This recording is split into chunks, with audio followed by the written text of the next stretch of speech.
ये सत्य है। कुंभकर्ण का वध कोई कैसे कर सकता है? कैसे कर सकता है? ये सत्य है। झूठ है। कब तो चल बोलो कि तुम जो बोल रहे हो वह सत्य है।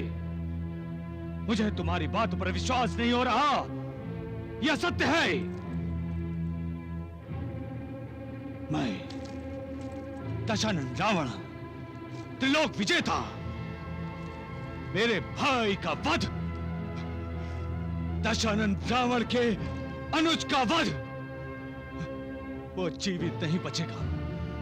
जिसने मेरे भाई का वध किया है उसका वध होगा। अभी और से शर युद्ध होगा। मैं आ रहा हूं तुझे मृत्यु के काल में भेजने के लिए। रावण आ रहा है। रावण आ रहा है।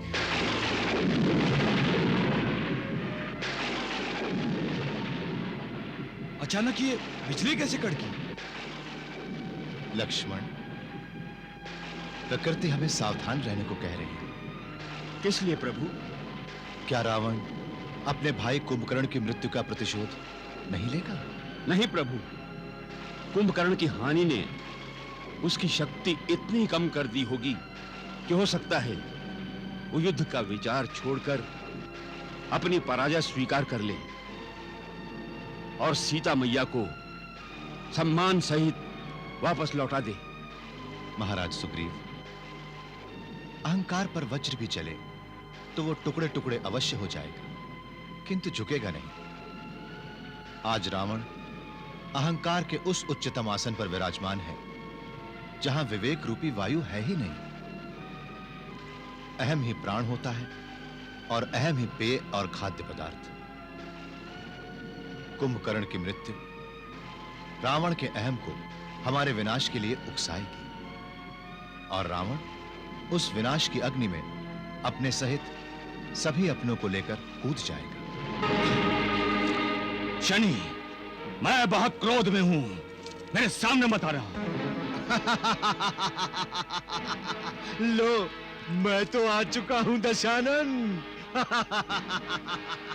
इस समय मैं तेरी राशि में चंद्रमा के साथ बैठा हूं। तुम्हें जहां बैठना है बैठो, परंतु मेरे मार्ग में आने का प्रयत्न मत करना, नहीं तो आज फिर से बंदी बना दूंगा तुम्हें। जाओ जाओ, शीघ्र जाओ, अपनी मृत्यु की ओर शीघ्र जाओ। रावण, वो तो तुम्हें कब से बुला रही है। जाओ। रावण, तुम चाहो तो मैं तुम्हें जयमाला दे सकता हूं। इसलिए जाते ही मृत्यु के गले में पहना देना। शनिदेव!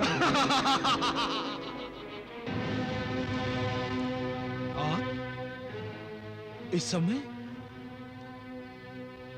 युद्ध के वेश में पुत्र इंद्रजीत, कुंभकर्ण की मृत्यु का प्रतिशोध लिए बिना मुझसे सांस नहीं लिया जा रहा है। अभी और इसी समय हमें आक्रमण करना है। परंतु चलो और इसी समय सेना को प्रस्थान करने की आज्ञा दो। परंतु पिताश्री, कोई भी परंतु युद्ध को नहीं रोक सकता पुत्र इंद्रजीत। मैं युद्ध को रोकने की बात नहीं कर रहा हूं। मैं तो यह जानना चाहता हूं कि आप युद्ध में क्यों जा रहे हैं। क्या आपको हमारे बाहुबल पर विश्वास नहीं? मेरे शौर्य, मेरे पराक्रम को भूल गए? मेरी धनुर्विद्या, मेरे अस्त्र शस्त्र, मेरी उपाधियां, ये सब किस दिन काम आएंगी? पिताश्री, मैं स्वर्ग जाकर इंद्र को पराजित कर सकता हूं, तो क्या एक तुच्छ मानव को नहीं? पिताश्री, काकाश्री की मृत्यु का शोक अकेले आपको ही हुआ है, मुझे नहीं। उनकी मृत्यु का प्रतिशोध लेने का मैं इच्छुक नहीं। पिताश्री, मैं प्रतिज्ञा लेता हूं कि कल सूर्यास्त होने से पहले राम और उसके भाई लक्ष्मण को मृत्यु के अधीन कर दूंगा। पुत्र इंद्रजीत, मुझे तुम्हारी शक्ति पर, तुम्हारे बाहुबल पर पूर्ण विश्वास है। मैं जानता हूं कि कल सूर्यास्त होने से पूर्व तुम राम और लक्ष्मण के जीवन का अंत कर दोगे। हाँ पुत्राओ, गले लग जाओ।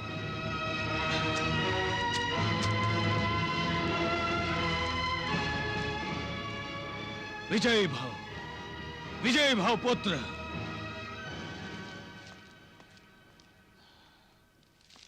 प्रणाम महाराज।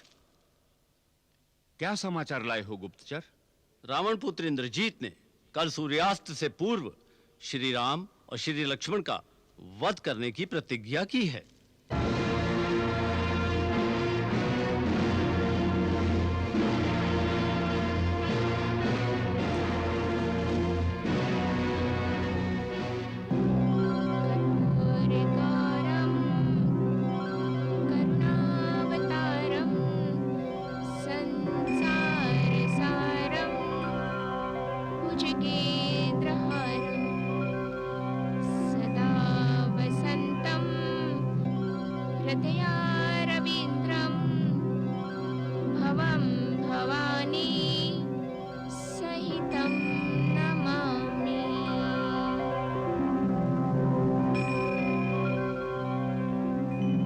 मेरे स्वामी इंद्रजीत को युद्ध में विजय प्रदान कीजिए महादेव।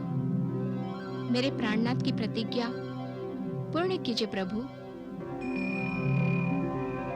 ओम नमः शिवाय, ओम नमः शिवाय, ओम नमः शिवाय।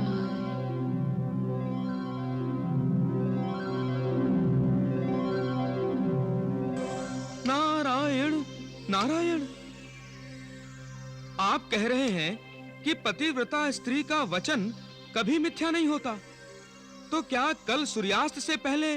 पातिव्रत्य एक महान तप है देवर्षि, और ऐसा तप करने वाली तपस्विनी को हम त्रिदेव भी प्रणाम करते हैं। अर्थात नारायण नारायण।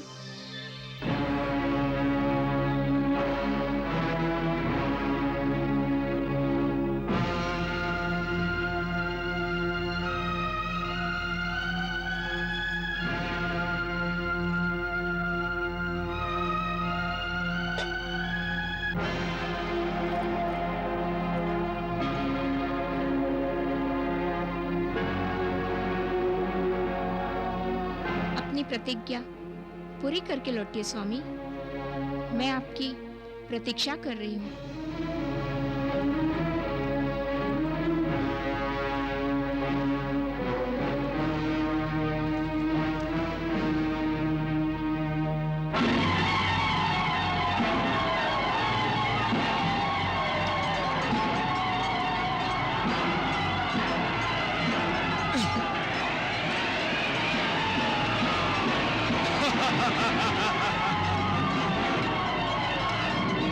इंद्रजीत, मैं तुझे चुनौती दे रहा हूं, मुझसे आकर युद्ध करो। युद्ध करते समय युद्ध करते हैं वानर, बातें नहीं करते। संभाल अपने आप को।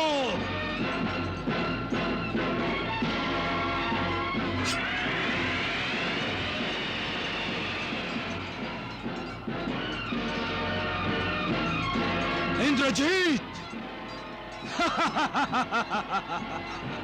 सावधान इंद्रजीत।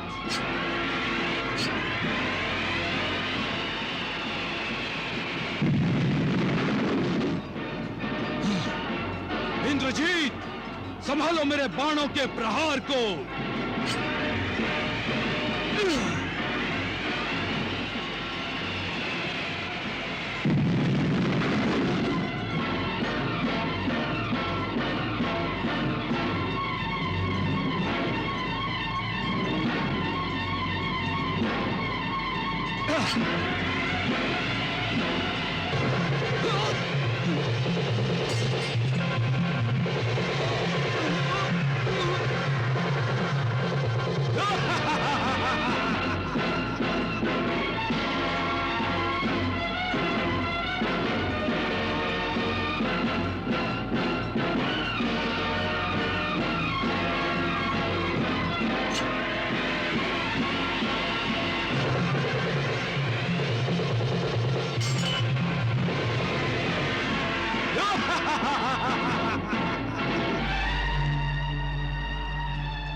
हम तुम्हें एक शुभ समाचार देने आए हैं सुंदरी।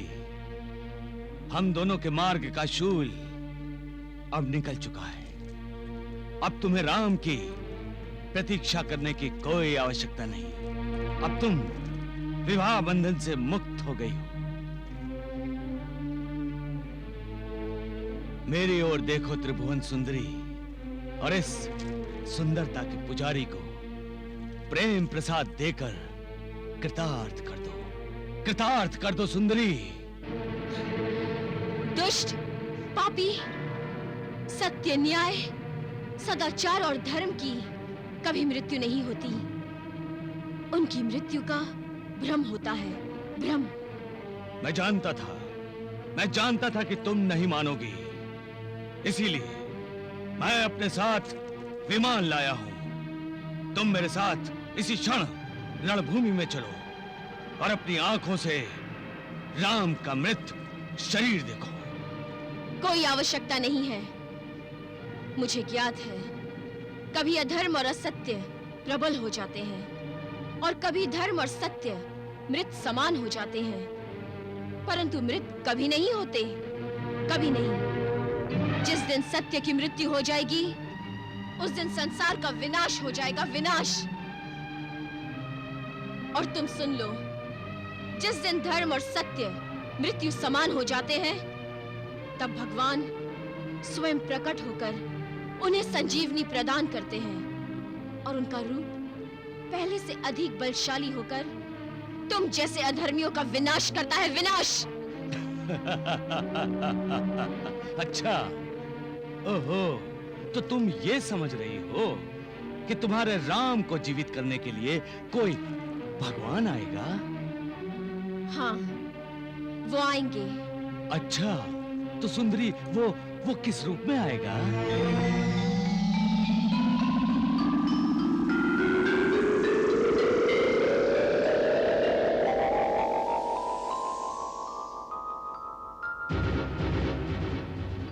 देख पापी, देख, कोई नहीं जानता कि भगवान कब और किस रूप में आते हैं, परंतु प्रत्येक प्रश्न का उत्तर है। नागास्त्र का उत्तर है गरुड़ास्त्र, गरुड़ास्त्र। तुम क्या समझती हो कि गरुड़ राम को जीवन देगा? यदि तुम इसे प्रश्न का उत्तर समझती हो, तो सुंदरी, दशानन रावण के पास जो महाअस्त्र है, उसका उत्तर किसी के पास नहीं है। कायर के पास केवल घमंड ही होता है। रावण और कायर? तो तुम मेरी शक्ति देखना चाहती हो तो देखो।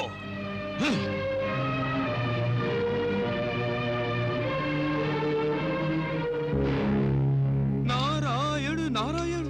हे त्रिदेवो, ये शक्ति तो साक्षात शिव शंकर ने रावण को प्रदान की है। यदि इस शक्ति का प्रयोग हुआ भगवान, तो गरुड़ तो गए सीधे यमलोक।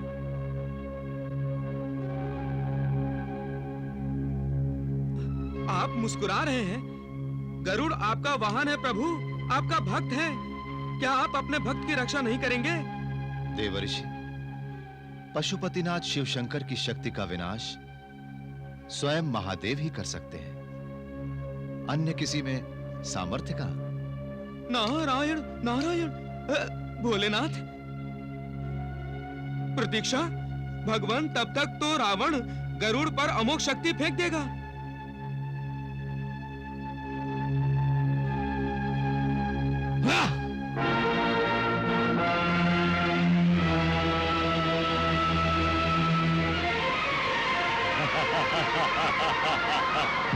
नारायण नारायण। हे त्रिदेवो, क्या प्रभु का श्री राम अवतार व्यर्थ ही जाएगा? क्यों घबरा रहे हैं देवर्षि? शक्ति का उत्तर स्वयं शक्ति ही देंगी। कौन? किस शक्ति की बात कर रहे हैं प्रभु? पुत्र हनुमान, पुत्र हनुमान।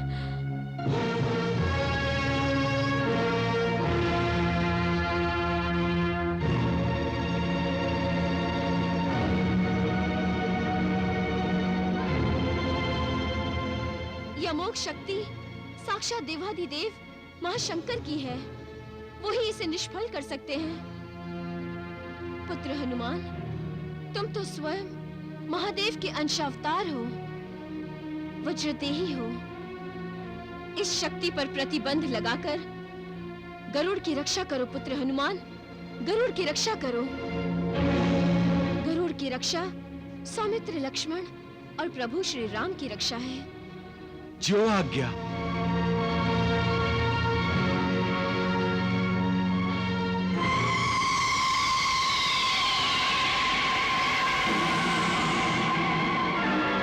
जय श्री राम।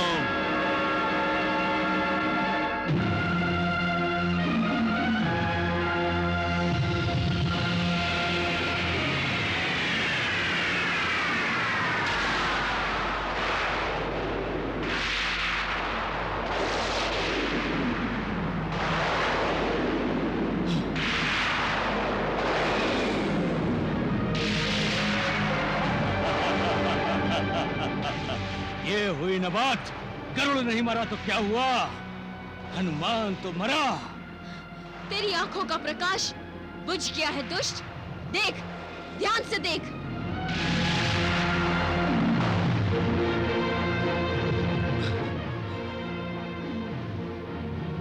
मैंने आपकी आज्ञा का पालन किया है माता। तुम धन्य हो पुत्र, तुम धन्य हो। सब आपकी कृपा है मातेश्वरी।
ये जय घोष क्यों?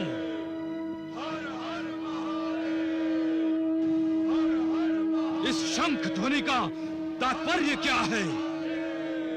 राम और लक्ष्मण की मृत्यु के पश्चात ये वानर सेना में जय जयकार क्यों? कुछ विचित्र हुआ है स्वामी। विचित्र तो यही हुआ है कि वानर सेना जिसे अपना भगवान समझती है, वो अपने भाई सहित मेरे हाथों मारा गया। हाँ, हाँ, कदाचित ये जय जयकार उन दोनों भाइयों को अंतिम विदाई देने के लिए उनके अंतिम संस्कार पर की जा रही है।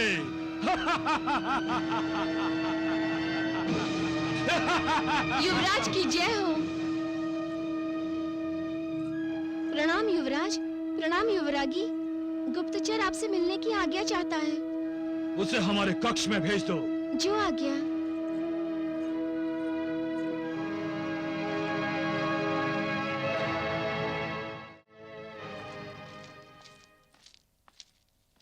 प्रणाम युवराज, प्रणाम युवरागी। औपचारिकता भूलकर तत्काल ये बताओ कि ये जय घोष क्यों सुनाई दे रहा है?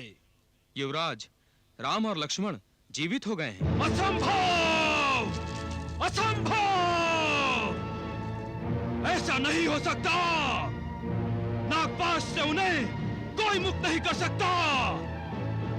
किसने उन्हें मुक्त किया है? साक्षात गरुड़ आए थे, यही समाचार देने आया था। हाँ।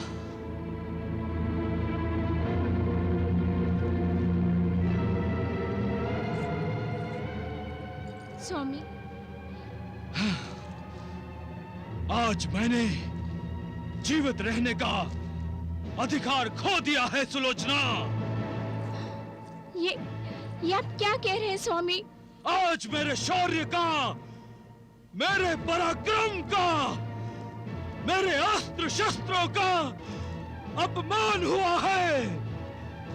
मैं अपनी प्रतिज्ञा पूरी नहीं कर सका। राम और लक्ष्मण के जीवित होने का अर्थ है मेरी प्रतिज्ञा का भंग होना।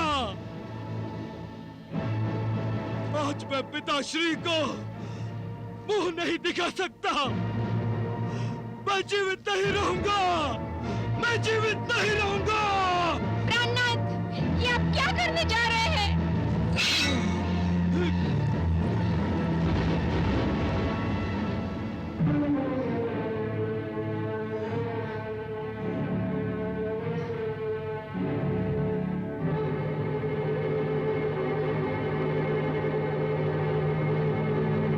पिताश्री, मरना ही चाहते हो तो वीरों की भांति युद्ध भूमि में मरो।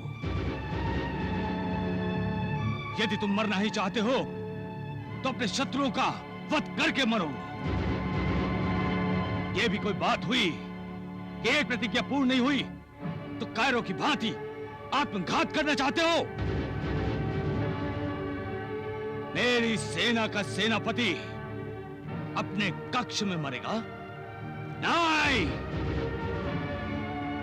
मेरा कर्तव्यनिष्ठ वीर पुत्र अपने कर्तव्य को पूर्ण किए बिना ही आत्मघात करेगा? नहीं! अपने पिताश्री को विजय श्री दिलाने की बजाय तुम आत्मदाह करोगे? नहीं! प्रतिज्ञा तप है, बल है, बंधन है।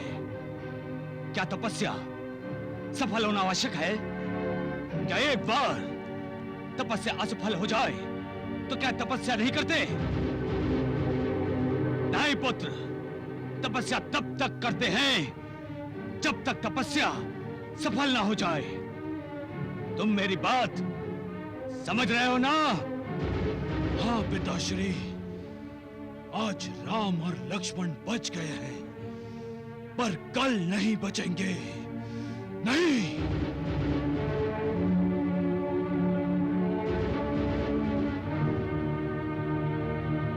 वो जानते हो क्यों बच गए?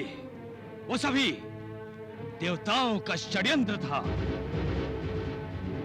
वो सभी तुम्हें उत्साहहीन करना चाहते थे, तुम्हारे मनोबल को तोड़ना चाहते थे, तुम्हें युद्ध से विमुख करना चाहते थे, विमुख, ताकि उनका षड्यंत्र सफल हो। नहीं पिताश्री, देवताओं का षड्यंत्र सफल नहीं होगा। मैं उसे सफल नहीं होने दूंगा। नहीं!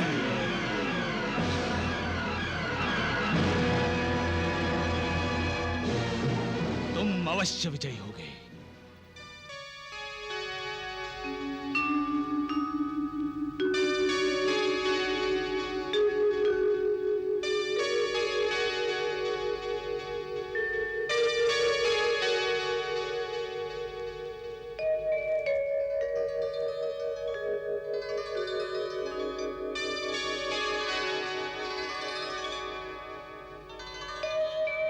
हनुमान, प्रणाम प्रभु।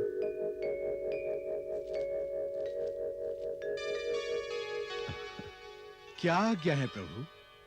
आप अब तक सोए क्यों नहीं? तुम भी तो नहीं सोए हनुमान? मैं तो अपना परम कर्तव्य निभा रहा हूं प्रभु।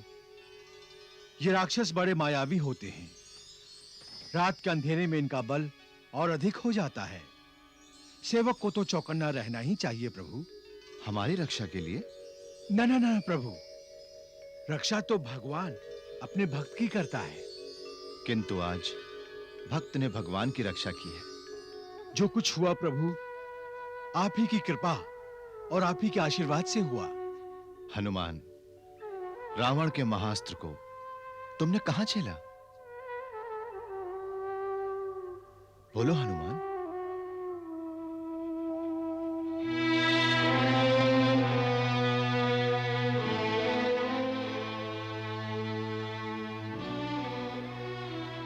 हनुमान, तुम्हें पीड़ा नहीं हो रही? रावण का महास्त्र अभी तुम्हारी छाती में जल रहा है। आपका नाम सारी पीड़ा हर लेता है प्रभु।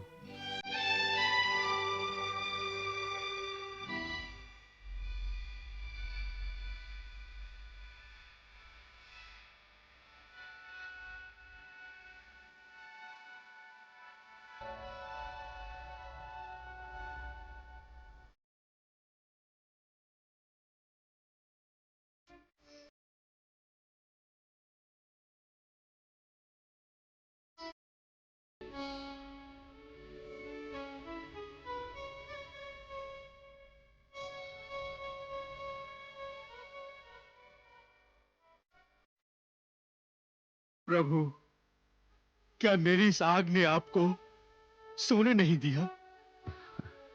हनुमान, भक्त और भगवान का संबंध आत्मा और परमात्मा के जैसा होता है। यदि भक्त पीड़ा में हो तो भगवान को नींद कैसे आ सकती है? हनुमान, आज जो तुमने किया है वो इस संसार के लिए एक आदर्श होगा। युगों युगों तक तुम्हारा उदाहरण दिया जाएगा कि भक्त हो तो ऐसा, पवन पुत्र हनुमान के जैसा।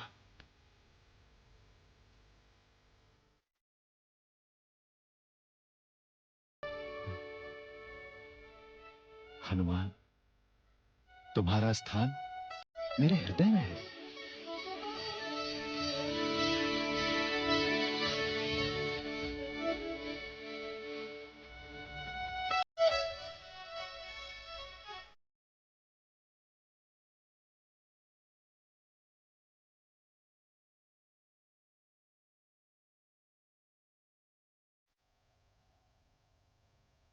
हे प्रभु, मैं धन्य हो गया।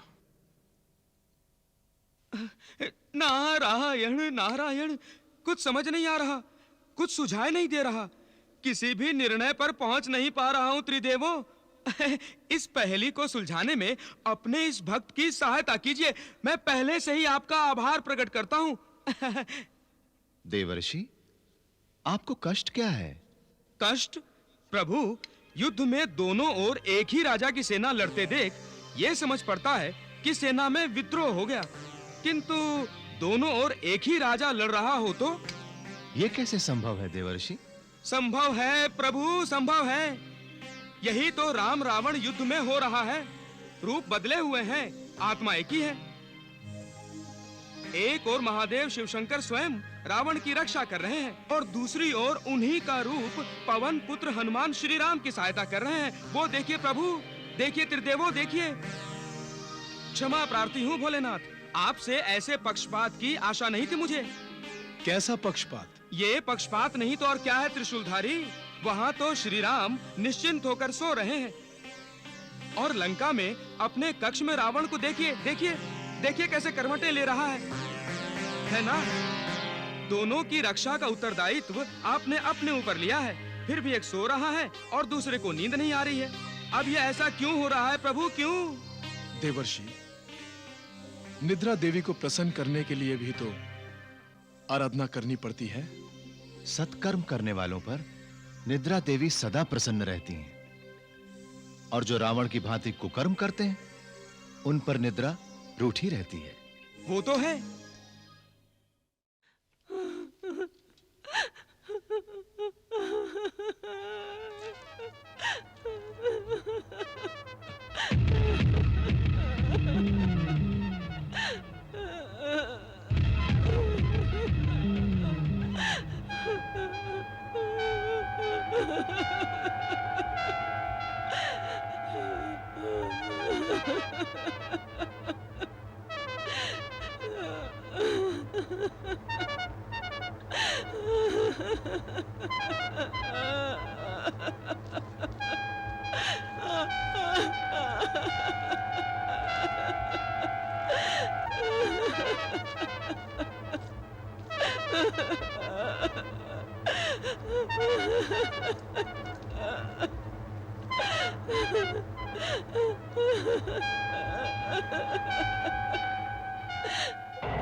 कौन हो तुम?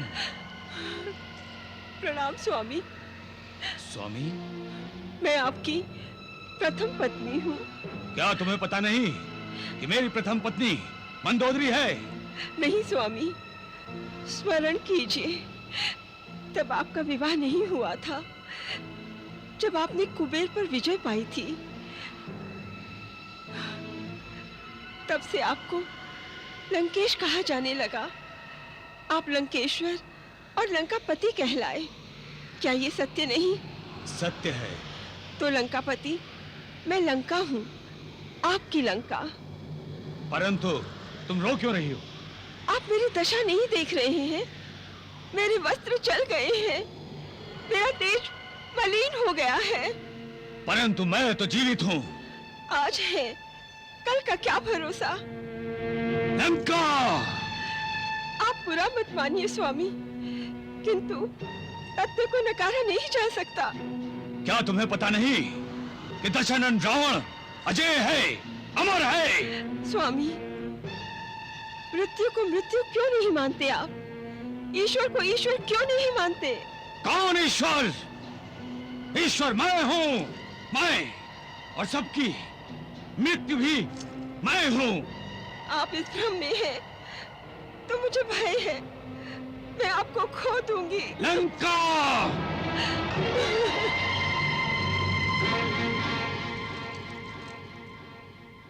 लंका! लंका! लंका! लंका! लंका! लंका! स्वामी, स्वामी क्या हुआ? किससे बातें कर रहे हैं आप स्वामी? लंका से। लंका से? कौन लंका?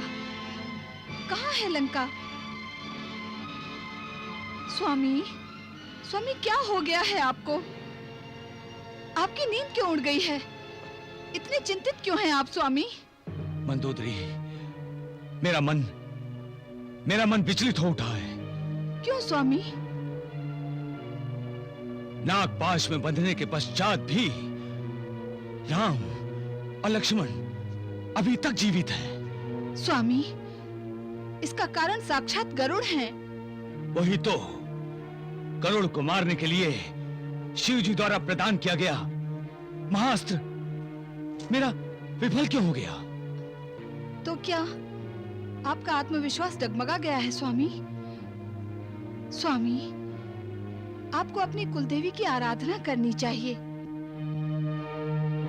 युद्ध प्रारंभ होने के पश्चात आपने अपनी कुलदेवी का आशीर्वाद नहीं लिया ना? स्वामी, आप अभी जाइए और देवी का आशीर्वाद लेकर आइए। तुम बिल्कुल सत्य कह रही हो मंदोदरी। मैं भी इसी क्षण कुल देवी से आशीर्वाद लेने जा रहा हूं।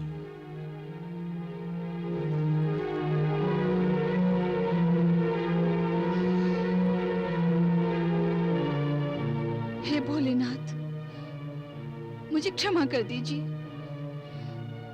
आपके मना करने के उपरांत भी मैं अपने पति की रक्षा करने के प्रत्येक उपाय करना चाहती हूँ। मुझे क्षमा कर दीजिए देव, मुझे क्षमा कर दीजिए। प्रभु, मंदोदरी सचमुच एक महान पतिव्रता है। निसंदेह जब जब पतिव्रताओं का नाम लिया जाएगा, साध्वी मंदोदरी का नाम सबसे ऊपर होगा। हाँ प्रभु।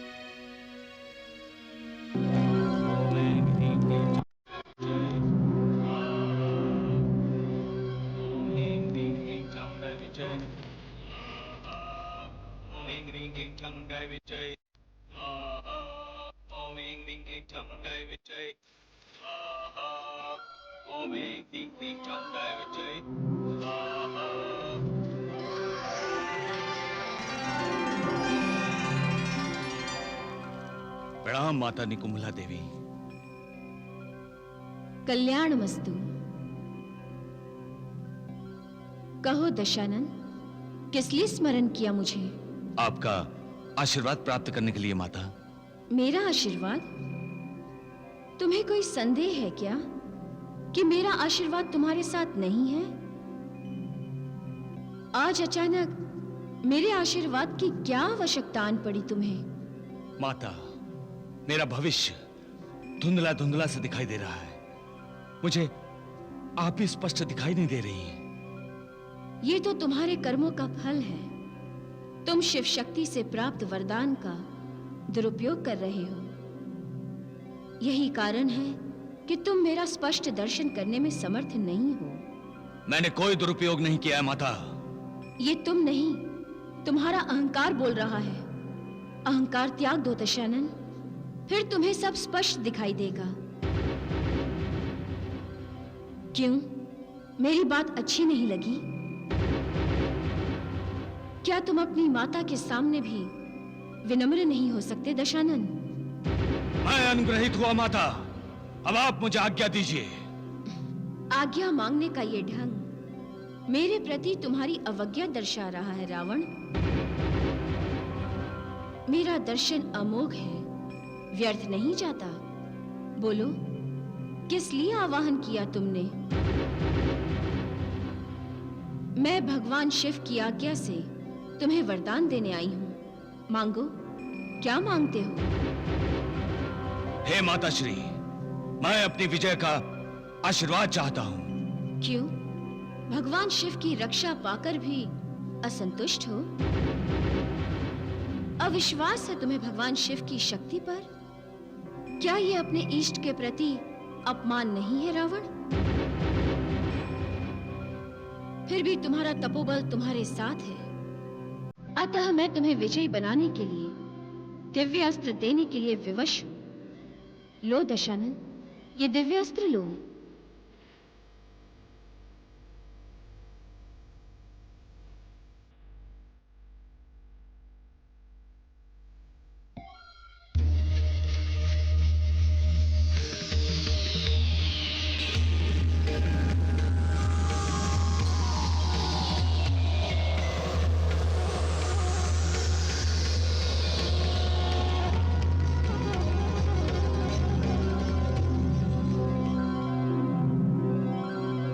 दशानन, ये दिव्यास्त्र अमोघ है। इसका प्रयोग जिस पर करोगे उस पर तुम्हारी विजय निश्चित है। अब मेरी विजय निश्चित है, निश्चित।